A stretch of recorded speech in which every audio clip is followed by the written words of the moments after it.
Sang-ayon ang simbahan sa pisikal na pagpapahirap sa sarili ng ilang Katoliko tuwing Semana Santa. Isa na riyan ang pagpapapako sa krus tulad ng ginawa kay Jesucristo. Pero ang ilan, gaya ng isang taga-Balanga, Bataan, desidido na raw na magpapako sa krus sa kanilang senakulo sa Biyernes Santo. Narito ang report.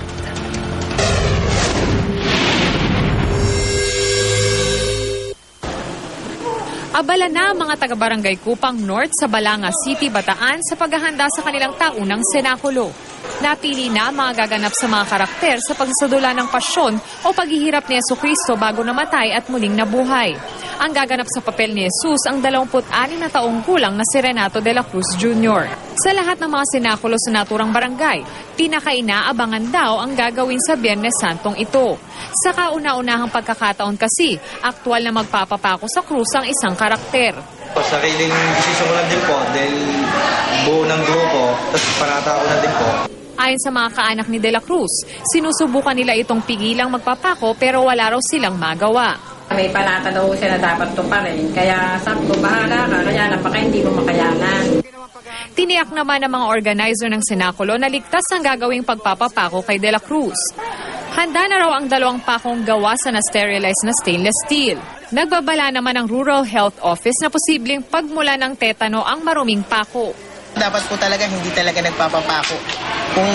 Kung magpapapako po sila, mas maigi po niya. Stainless po or wala pong kalawang yung pako, dapat din po naka-sterilize din po siya.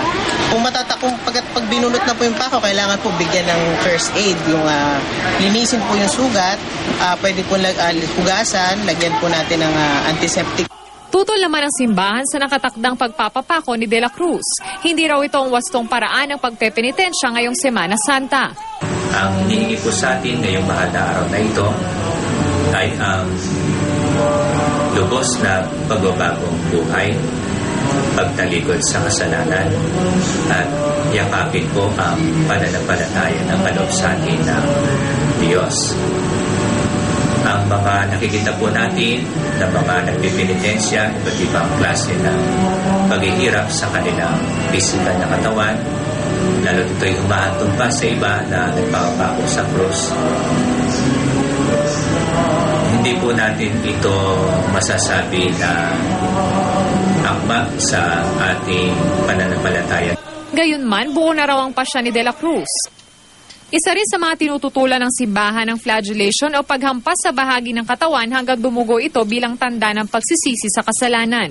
Gayunman ang ilang taga-Bulacan, nagsimula na sa kanilang penitensya.